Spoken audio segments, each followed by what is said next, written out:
Alright everybody, welcome back here at Iron Smoke and Grill. Here we have the brand new 40-inch digital charcoal cabinet smoker from Masterbuilt. And I want to do a little quick review on it, as well as the first burning process for seasoning. So, just a little overall. Your typical controller down there, same as the 560 and all the Gravity Series editions.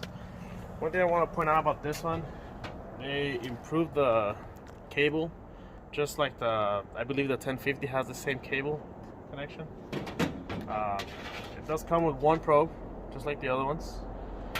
And the way it works, has this latch right here, and you see a lot of cooking space in here. Now, all these racks are removable, pretty good size. Also, you can adjust them in different levels. All you gotta do is move this.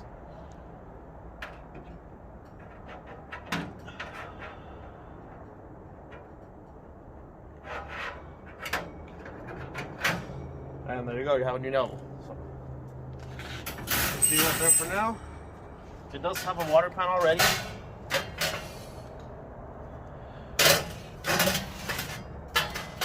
And when it comes to the charcoal, it's a charcoal basket. I believe it holds about 16 pounds of charcoal. However, we'll figure that one out. This comes off, I guess, for higher temperatures. You just leave the whole thing like that.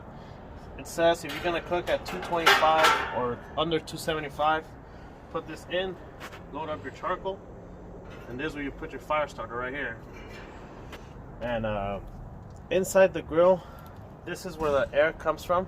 The fan is underneath, goes through here, and blows straight into the charcoal on the basket. So, another thing, this lid right here for the charcoal, it does have this gasket here for heat. I think that's cool. I think they should have probably done something up here, another gasket similar to that maybe. Metal is pretty thin. We'll see how it does with the heat. When it comes to putting it together, probably under an hour. I don't think it took that long. It's pretty easy assembly. All you gotta do is basically just the legs and the controllers. Now, one thing that I have to say, they advertise a 40-inch cabinet smoker. Well, I measured the whole cabinet, and the only area where I say is 40 inches is diagonally from this corner to this corner. That's 40 inches across. However, your cooking space is really just this. So that's the only way I can find 40 inches. Other than that, it's not it.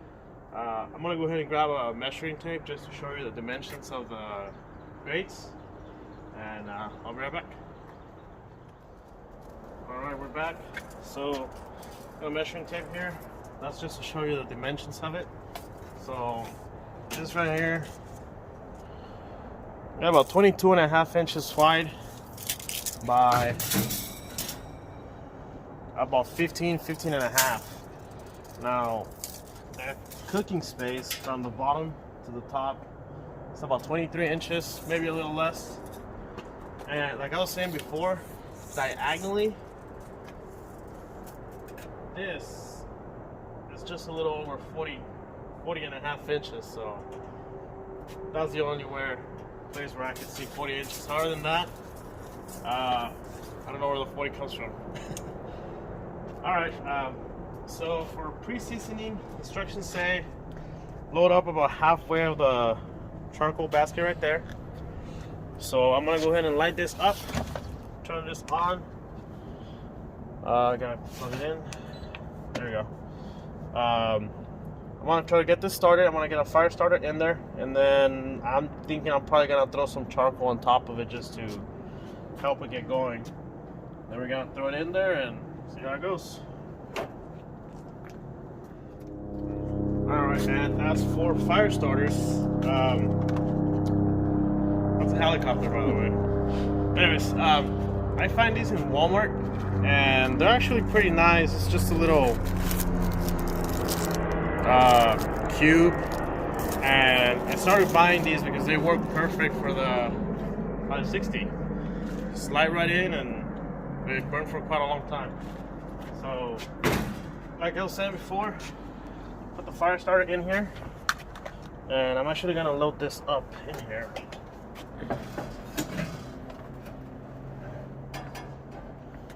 Alright, ignore my hand, I got a little fracture, but let's get it done. So, light this up.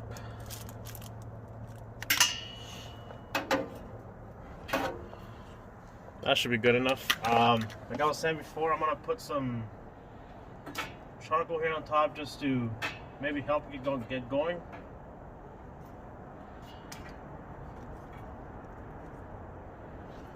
And we'll give it a couple of minutes. Whoa.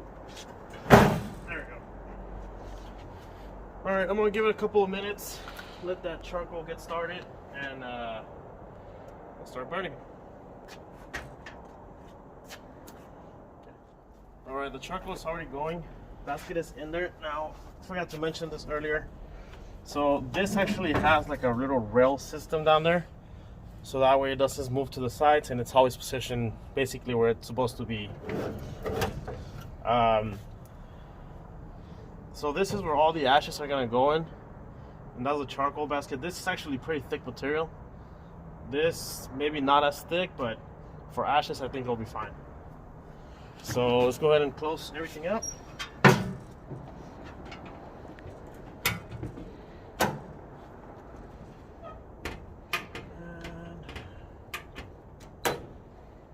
Get it started. 225.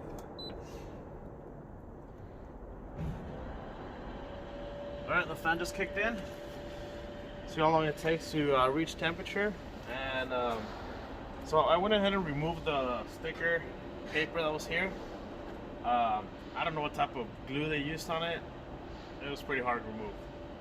But, well, here we go. We'll see how long this goes. And it's supposed to go at 225 for 2 hours. After 2 hours, we're gonna bump it up to 400, which 400 is the max temperature on this unit. Also, it is 1,320 square inches of cooking space.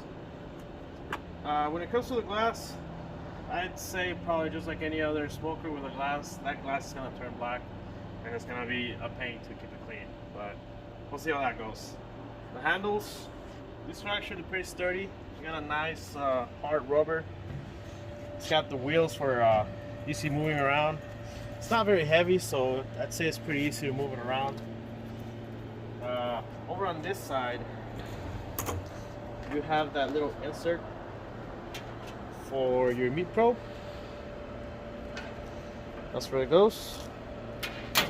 And that's about it. We'll see how consistent it is with the heat, how well it maintains it.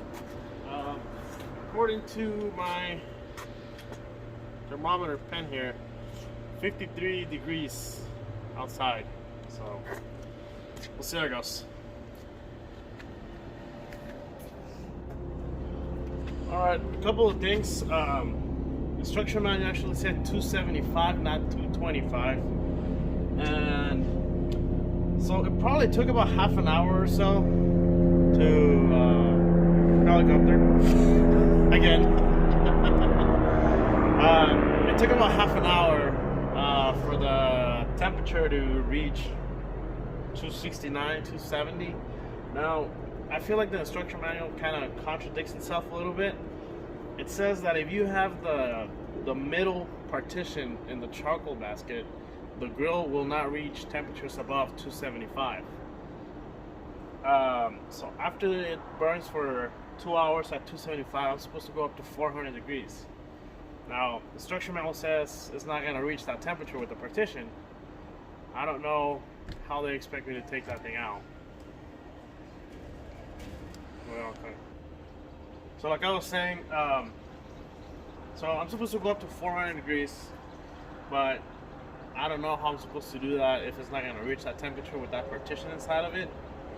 I'm not about to go and take it out of my hand or anything like that, so we're gonna see how it goes. I'll turn off the temperature either way. I mean, but even then, right now it's reading 270 degrees. It's supposed to be at 275. I'm thinking I maybe didn't add enough charcoal. First time I used the grill, so I'm gonna have to play with it and learn.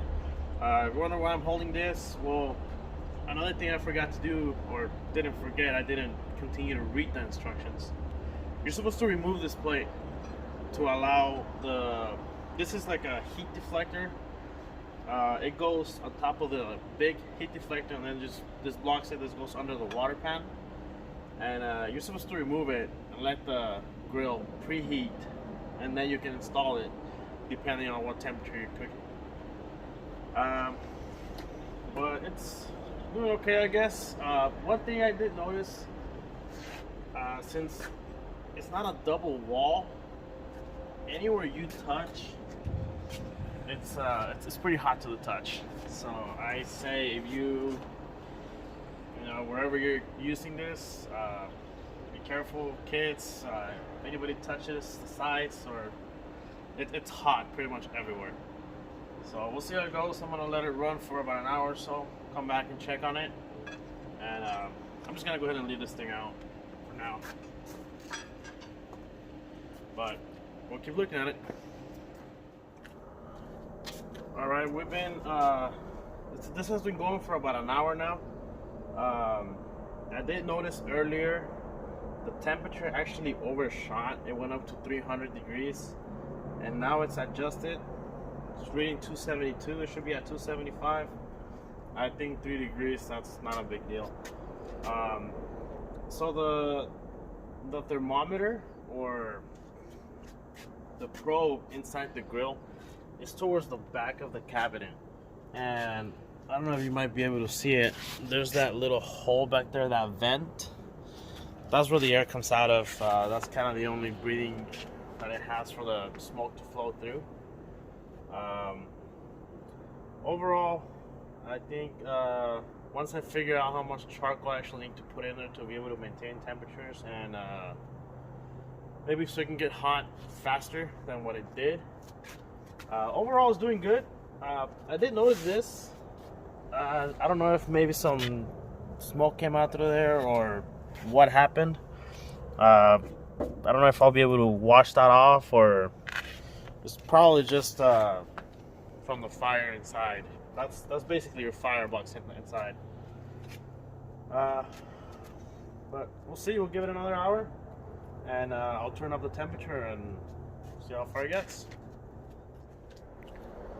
All right, 2 hours have gone through. It's maintaining a pretty steady temperature. Once it went down to 275, it's reading 272. I've seen it go up to 277, come down. So it fluctuates maybe 2-3 degrees over and under the set temperature. I don't really know how much charcoal I got left, but it says to go up to 400 degrees. So I'm gonna adjust, and 400 is the max that it will go to. We'll set it. I don't know if it'll actually get to 400. I don't know how much charcoal I have left. I'll monitor that, and I'll let you know.